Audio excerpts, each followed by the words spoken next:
The nurse grabbed my hand and whispered, "Your parents answered." Even with oxygen filling my lungs, I smiled. I thought they were finally coming. Then she looked away before repeating their exact words. They said, "They'll come if you're still alive tomorrow." Tomorrow. Not today. Not while doctors were fighting to keep my heart beating. Because my younger brother had a baseball championship, and according to my parents, missing one game would be a bigger tragedy than losing their daughter forever. 7 days later, they finally came to my hospital room. I wasn't waiting anymore, but I had left them something they would never forget. People always ask when I realized my parents loved my younger brother more than me. The truth is, I don't think there was ever one single moment. It was thousands of little moments that slowly taught me where I belonged. Or more accurately, where I didn't. My name is Emily. I'm 29 years old, and for most of my life, I believed that if I worked harder, smiled more, complained less, and became successful enough, eventually my parents would look at me the way they looked at my younger brother, Ryan. Ryan was their miracle. At least, that's what everyone called him. Every baseball trophy, every school award, every decent report card became a family celebration. When I graduated college with honors, my parents mailed me a card 3 days later. Ryan hit the winning run in a local tournament that same weekend. Guess which event they attended. When I bought my first apartment entirely on my own, my mother said she was proud, before reminding me Ryan needed help buying a newer truck because he has so much potential. I smiled. I always smiled, because somewhere inside me lived a little girl who believed next time would be different. Birthdays, Thanksgiving, Christmas, promotions, even my 29th birthday dinner. Every invitation ended the same way. "We're sorry, sweetheart. Ryan already has something planned." You understand. I always answered the same way. Of course. The lie became so natural that eventually I almost believed it myself. Outside of my family, life wasn't bad. I worked as a senior project coordinator for a medical software company in Chicago. The hours were long, but I loved solving problems. My coworkers became friends. My next-door neighbor, Mrs. Patterson, treated me more like family than my own parents ever had. She never forgot my birthday. She always checked on me after snowstorms. She even insisted on bringing homemade soup whenever I caught a cold. Sometimes complete strangers choose you better than the people who share your last name. Still, every Sunday evening, I called my parents. Every holiday, I bought thoughtful gifts. Every milestone, I reached for them first. Not because they'd earned it, because I never stopped hoping. Then came the Wednesday that changed everything. It started like every ordinary workday. Coffee, emails, 2 morning meetings. Around lunchtime, a dull ache settled beneath my ribs. I assumed it was stress. By 3 o'clock, the pain had spread through my entire abdomen. Sweat rolled down my forehead. I could barely stand. One of my coworkers insisted on calling an ambulance. I remember arguing with him. "I'll drive myself." He looked at me like I'd lost my mind. "No, Emily. You can barely breathe." The next hour became a blur of flashing lights, rushed voices, and hospital ceilings sliding above me. Doctors moved quickly. Too quickly. A surgeon leaned over my bed. "We believe you have a serious internal infection that requires emergency surgery." His voice stayed calm. Mine didn't. "Is it dangerous?" He paused just long enough for me to know the answer before he spoke. "We're going to do everything we can." A nurse asked if there was anyone she should call. I gave her my parents' numbers first, without hesitation, because no matter how old you are, when you're terrified, you still want your mom. The operating room doors opened. Bright lights flooded my vision. The anesthesiologist adjusted my oxygen mask. Just before everything faded to black, I heard the nurse speaking urgently into the phone. "This is Mercy General Hospital. Your daughter is about to undergo emergency surgery. The doctor recommends that immediate family come as soon as possible." She listened quietly for several seconds. The expression on her face changed. Confusion, then disbelief. She lowered the phone and looked toward the doctor. "They said." Her voice almost disappeared. "They said they'll come tomorrow. If she's still there." The doctor took the phone himself. He spoke firmly. Sir, your daughter's condition is critical. Waiting may not be advisable. Another silence. Then he slowly lowered the receiver.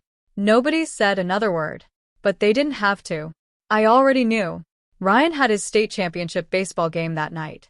And once again, my parents had chosen him. The last thing I remember before the anesthesia pulled me under was staring at the ceiling, still hoping that maybe this time they'd prove me wrong. The first thing I heard was a steady beeping. Slow. Rhythmic. Almost comforting. Then came the ache. Not the sharp pain that had sent me to the hospital, but the heavy, exhausting kind that settles into every muscle after your body has fought a battle you barely remember. I forced my eyes open. Everything looked blurry. Bright lights. White ceiling tiles. Plastic tubes. A nurse noticed me almost immediately. She smiled. Welcome back. Her voice sounded relieved. You gave us quite a scare. I swallowed, but my throat felt like sandpaper. How long? You've been here 6 days. 6 days. Almost a week of my life had disappeared. Memories returned in scattered pieces. The ambulance, the surgeon, the operating room. Then one thought crashed into everything else. My parents. The words barely came out. Did they make it? The nurse's smile faded. Not completely. Just enough for me to notice. She looked down at the chart in her hands before looking back at me. They've called. My heart lifted for half a second. When? She hesitated. Once. I waited. She didn't continue. They came, right? Silence. Finally, she shook her head. No. Something inside me cracked so quietly that I don't think anyone else could have heard it. They never came. I stared at the ceiling. Maybe she'd made a mistake. Maybe they'd visited while I was unconscious. Maybe they'd stayed overnight. Maybe. The doctor called them several times, she said gently. He explained how serious your condition was. I closed my eyes. What did they say? She looked uncomfortable. I probably shouldn't. It's okay. I need to know. After another long pause, she sighed. They said they couldn't leave your brother's championship game. I didn't cry. Not then. Some disappointments become too familiar to produce tears. Instead, I just felt tired. A few hours later, my surgeon stopped by. He explained that the infection had spread faster than expected. They'd managed to stop it in time. Another 12 hours. He wasn't sure the outcome would have been the same. As he left, he rested a hand on my shoulder. You've got a second chance. I hope the people in your life realize how lucky they are. I almost laughed. If only he knew. The days that followed were strangely quiet. Patients around me had visitors every afternoon. Flowers arrived. Children colored pictures. Grandparents brought homemade cookies. One elderly man in the room across the hall never spent a single hour alone. His family rotated shifts, so someone was always beside him. Every time I looked across the hallway, someone was holding his hand. My chair stayed empty. Until Friday morning. Mrs. Patterson walked through the door carrying a small paper bag and wearing the worried expression only grandmothers seem capable of perfecting. There you are. She hugged me as carefully as the wires allowed. I've been praying for you every day. Seeing her, that was the moment I finally cried. Not because my parents weren't there, because someone else's grandmother had shown up instead. She handed me my favorite blueberry muffins. I figured hospital food wasn't winning any awards. We both laughed. Then she became unusually quiet. Emily, I almost didn't tell you this. What? She pulled out her phone. I think you deserve the truth. She opened social media. There was my brother, standing on a baseball field, holding a trophy above his head. My parents stood beside him, smiling so widely you'd think it was the happiest day of their lives. The timestamp sat in the corner. Exactly 43 minutes after my surgery had started.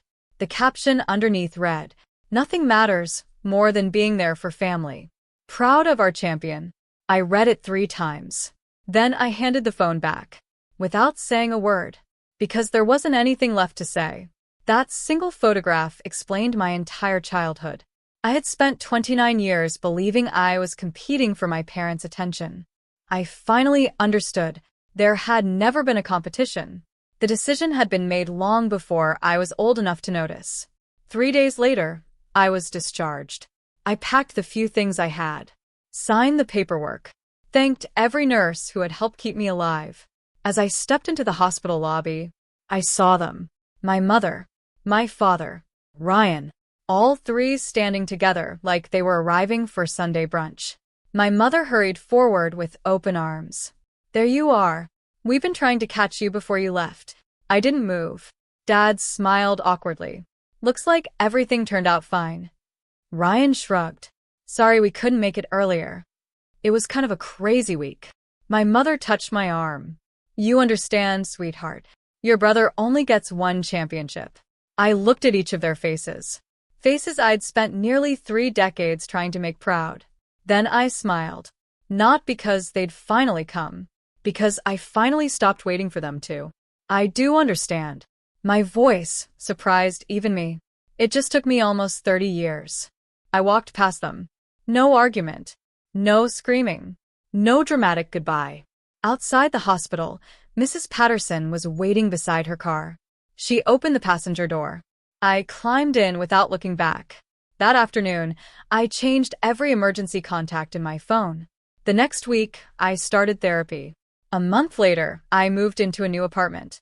For the first time in my life, I stopped chasing people who had already decided I would always come second. And somehow, that hurt less than spending another day hoping they would finally choose me. Months later, my phone lit up with an unknown number. I stared at it for a few seconds. Then, for the first time in my life, I smiled and let it ring. People think walking away from your family feels dramatic. It doesn't. Most of the time, it feels strangely quiet. No shouting. No slammed doors. Just one ordinary morning when you wake up and realize your peace matters more than their approval. That's how the next 2 years passed. Quietly. Therapy became part of my weekly routine. Some sessions were hard. Others were surprisingly hopeful. For the first time in my life, someone wasn't trying to explain away my pain. Dr. Mitchell never asked me to forget what happened. He simply asked one question that changed everything. What would your life look like if you stopped trying to earn love from people who have already decided not to give it? I didn't have an answer that day.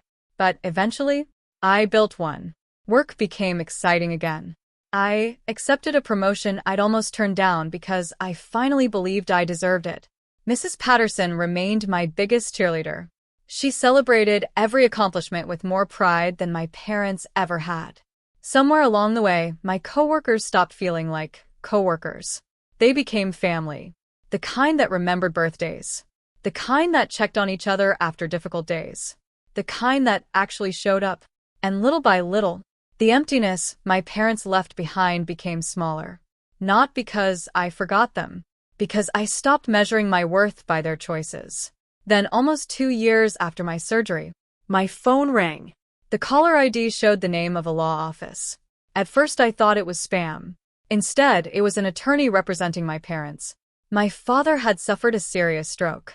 He had survived, but recovery would be long. The attorney spoke politely. "Your parents would like to meet with you." I thanked him, then asked the only question that mattered. "Has Ryan been helping them?" There was a pause.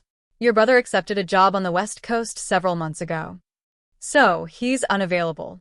"I'm afraid so." I almost smiled. For the first time in Ryan's life, he wasn't there.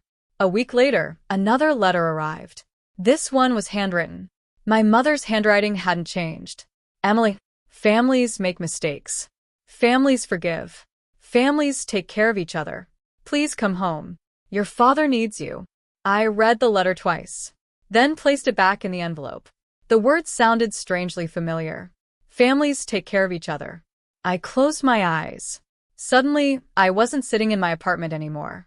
I was back in that hospital room, listening to a nurse whisper, "They said they'll come tomorrow. If you're still there." I remembered the empty chair beside my bed, Mrs. Patterson holding my hand, the photograph from Ryan's championship, the caption, "Nothing matters more than being there for family." I realized something. My parents weren't asking because they had finally seen me. They were asking because, For the first time, the person they had always chosen wasn't available. I didn't feel angry. I didn't even feel satisfied. I just felt certain.